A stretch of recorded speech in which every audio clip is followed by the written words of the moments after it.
Welcome to Smart English Stories. Please don't forget to subscribe to our channel for more English stories. My name is Emily, and I'd like to share my journey of learning English with you. It all began when I was 8 years old. Back then, English seemed like a mountain I could never climb. I watched people speak it so fluently, and I felt small. I didn't know where to start. Every time someone spoke to me in English, I would freeze, and I'd feel tears coming to my eyes because I didn't understand. One day, in school, our teacher asked everyone to introduce themselves in English. I was terrified. I didn't know how to say anything beyond hello when it was my turn. I stood up, opened my mouth, and nothing came out. I felt the eyes of my classmates on me, and I started to cry. That moment stayed with me. I felt ashamed, but it also pushed me. I thought, I want to learn. I want to speak English without fear. My journey started with small steps. I began with basic words: apple, book, cat. My mom would sit with me every evening and help me practice. She would say, "Emily, remember, even the longest journey begins with a single step." Those words stayed in my heart. Every time I felt frustrated, I would remember her saying that. Listening was one of the first things that helped me. I would listen to English songs and try to sing along. At first, the words didn't make sense to me, but the more I listened, the more familiar they became. One song became my favorite. I would sing it over and over again, and each time I understood a little more. I felt like I was unlocking pieces of a puzzle. Movies also played a big part in my learning. I started watching English movies with subtitles. I remember watching a movie for the first time and understanding a full sentence without needing to read the subtitles. That day, I felt a rush of happiness. It was like a light had switched on in my brain. I thought, maybe I can do this. Reading simple books helped me a lot. My teacher gave me a small English book with colorful pictures. At first, I would read 1 page a day, trying to understand every word. Every time I learned a new word, it felt like discovering a treasure. Slowly, my confidence grew, and I could read more and more. The stories opened up new worlds for me, and English no longer felt like a stranger. But speaking was still hard. I was so scared of making mistakes. Every time I tried to speak in English, I felt like people were going to laugh at me. One day, during English class, my teacher noticed how quiet I was. After class, she came to me and said, "Emily, don't be afraid to speak. Mistakes are your best teachers. Without mistakes, we cannot grow." Her words changed something in me. From that day, I started speaking, even if it was just one sentence. I would say, "Good morning" to my teacher every day. At first, I was nervous, but soon it became easy.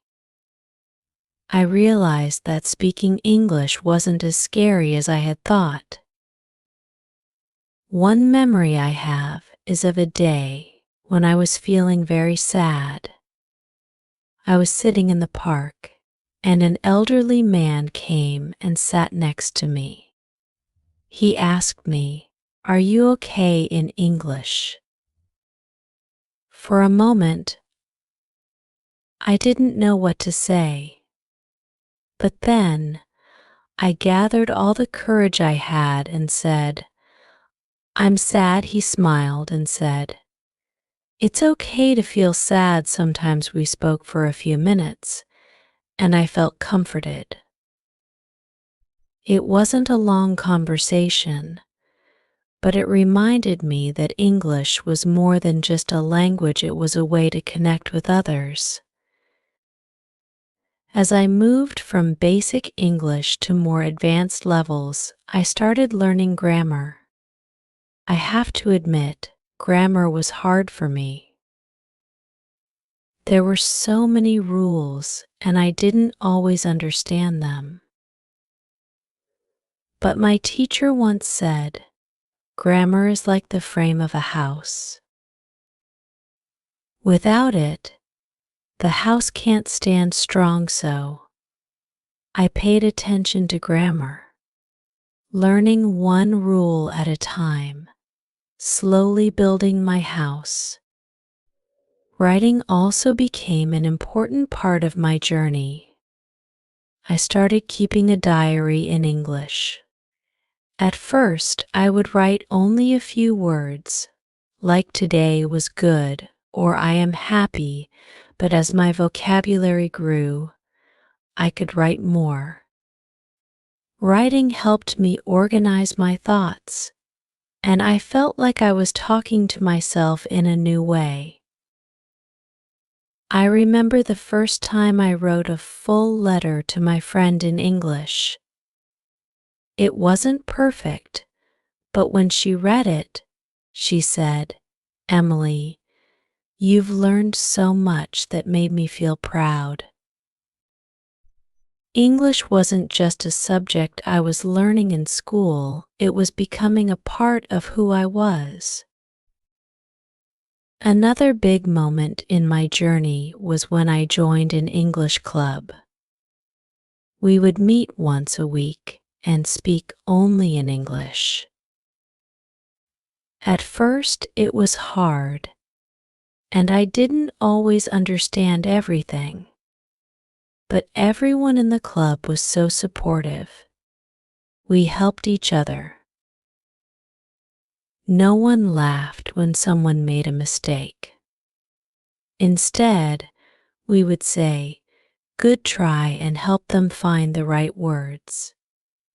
It felt like being part of a team, and that gave me the confidence to keep going.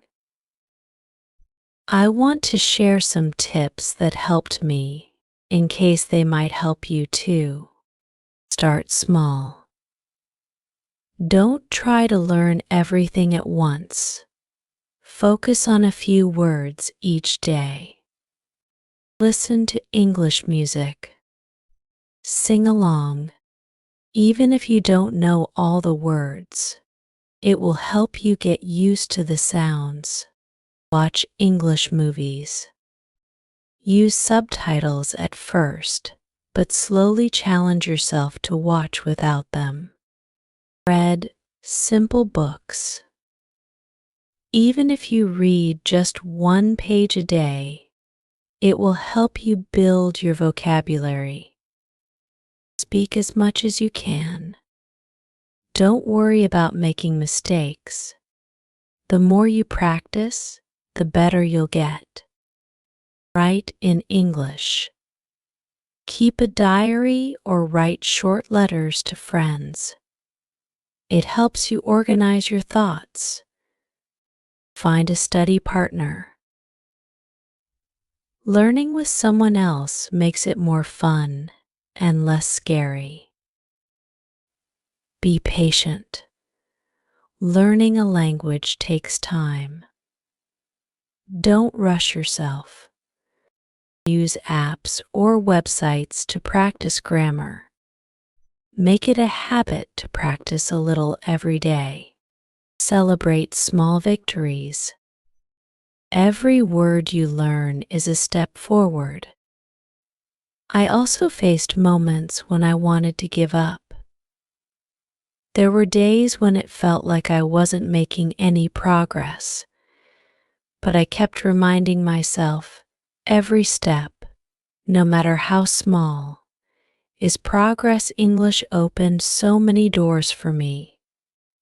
It allowed me to connect with new people, understand new cultures, and see the world in a different way.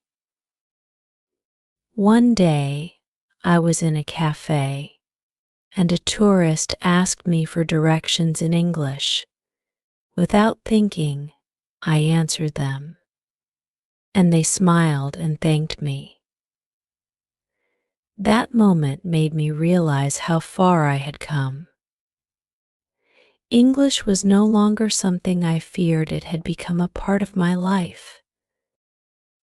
To anyone who is learning English, I want to say this: don't give up. It's okay to feel frustrated sometimes, but remember that every word you learn is a step closer to your goal. English is not just a language. It's a bridge to new opportunities, new friendships, and new experiences. You are not just learning words, you are learning to express yourself in a whole new way. And that's a beautiful thing. I leave you with this thought: learning English is like planting a garden. It takes time and care, but every seed you plant will grow into something beautiful. Keep planting, keep watering, and one day you'll see your garden bloom. Tell me, how has your journey been so far? What are the challenges you've faced, and what small victories have made you proud? Let's share our stories and learn from each other.